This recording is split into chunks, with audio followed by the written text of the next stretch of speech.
Hello guys, this is a 1947 Bellytank Lakester. It's from a drop tank of a P-38 and made it into a hot rod. So this was made to go as fast as heck as you can down the beach or later to the salt flats and see what you can do in an already streamlined shape.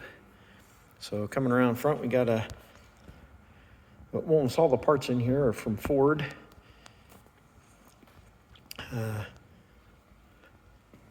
Got all aircraft gauges in here. Yoke modeled off of a P-38 also. Bomber seat from a B-24 Liberator, I think. And we got a roll bar there. We have a flathead inline 6 in the back. And yeah, she goes pretty good. It's got a triple carb on a single intake,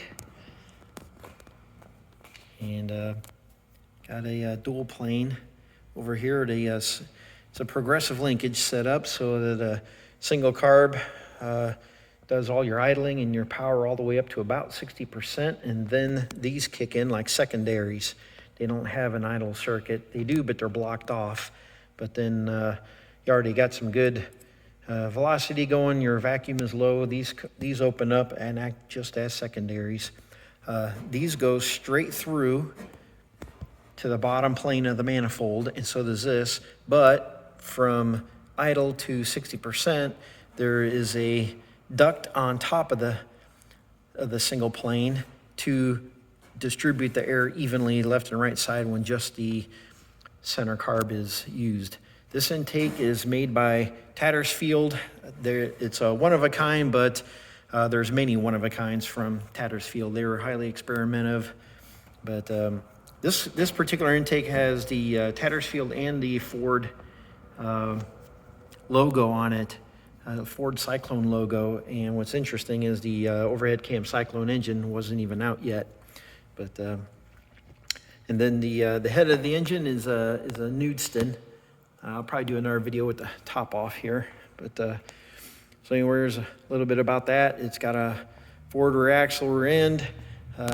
These diffusers here with the negative slope of the air pressure here helps pull the air out of the engine compartment.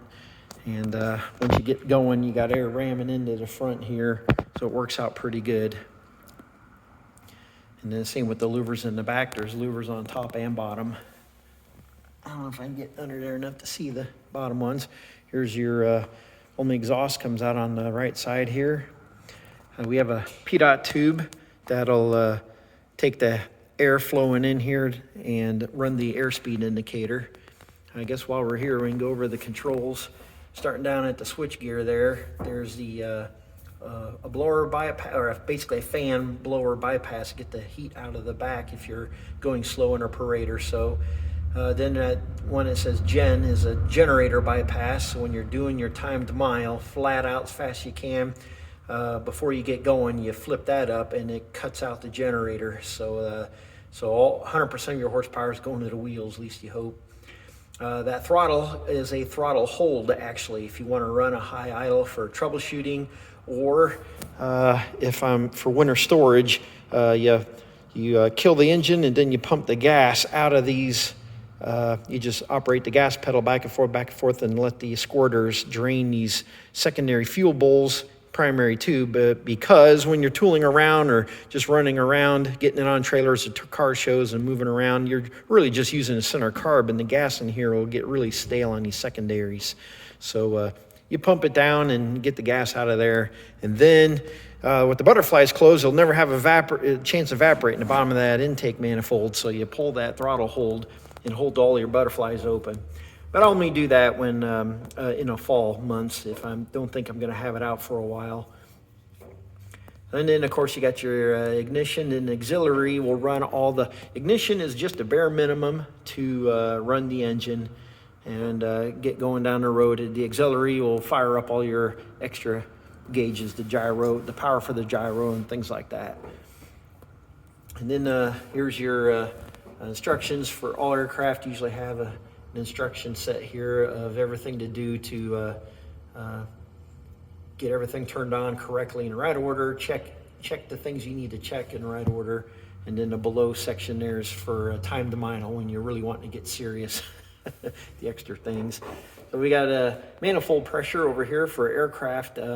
This is your best indication of power, how your engine is doing for altitude and everything in consideration.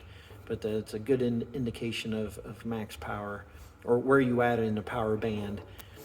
Next is your airspeed.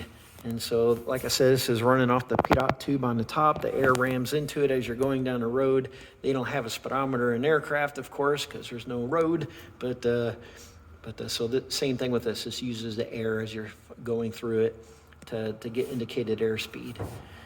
Over here's a gauge off of a P-51 Mustang. There's also another aircraft as well. This is your engine temperature, the big dial there, and it's front and center. Your temperatures and your pressures is the most important you want to be watching. So you got the oil pressure on the left and the fuel pressure on the right. And then next here is a mechanical tachometer. There is a mechanical drive, small little leather round belt drive running off the main belt to resolve the tach of the engine, spins a cable all the way up to the back of this gauge. And it's also got a mechanical hour meter underneath there, and all that is working. And then next up here is your gyro heading indicator. So when this powers up, there's electric gyros inside, and they get to spinning. You set this to where you're pointing, and that gets it all set, uncages your gyros, and then as you turn, this dial turns, which is really cool to watch when you're driving around. This is a fire extinguisher. So if you get a fire alarm here, or a bailout indicator, which will come on it with the fire almost always, you yank that thing there. It ratchet holds the fire extinguisher both inside this cab and inside the engine there, and then that gives you a chance to bail out. And then we got the amp meter here and voltmeter. I'll zoom in here. Yeah, the amps are on the top, volts are on the bottom. You hit this little button on the bottom left to get your volt reading. That's your system load in amps. And then you got your warning lights. This is an auxiliary. This is generator. It comes on if the generator is not generating power. Then this is your little squirrel cage blower in the back. This is your low oil pressure, fire warning. There is a little lead wire basically running in series over the manifold, under the intake, around the engine, bottom of the base. So if there's any fire, that delicate wire melt almost instantly. Then your circuit opens, and then which drops a relay, old school relay behind this board here, and then that turns on the light and a buzzer, lets you know that you're on fire. And then down here is a fuel gauge. An aircraft, fuel is rated in pounds. So this has been converted to run on 12 volts and work with the small tank fuel system in here. And it works out just right with that first number being gallons. So I got 5 or half, and then 1.0, 2.0, 3.0, and F would be 4.0 gallons. And that works out pretty well. And then down here is a colonograph. Did I say that right? This is the top dial is your mission timer, which is great for logbooks. You just set that at 12, and then you get going when you're done. You stop the clock, you look down there, and if it's 2 hours and 15 minutes, that's what you put in your logbook. That's how many hours you got on the engine. Down below is a timer, and the face of the clock becomes a timer. You hit the red button there, and the second hand will zero even though the clock still runs, and then the second hand becomes seconds, and that bottom one is minutes, and you can do your timed mile going by a 1 mile marker or a 2 mile marker. And that's how you resolve your true ground speed using that. And let's see over here, down here is the electrical and brake system. The bottom cable is the clutch. That's over here, and then on this side is the pneumatics for the gauges to run the aircraft gauges. And then the this here, the copper is oil pressure, and glycol for fuel pressure.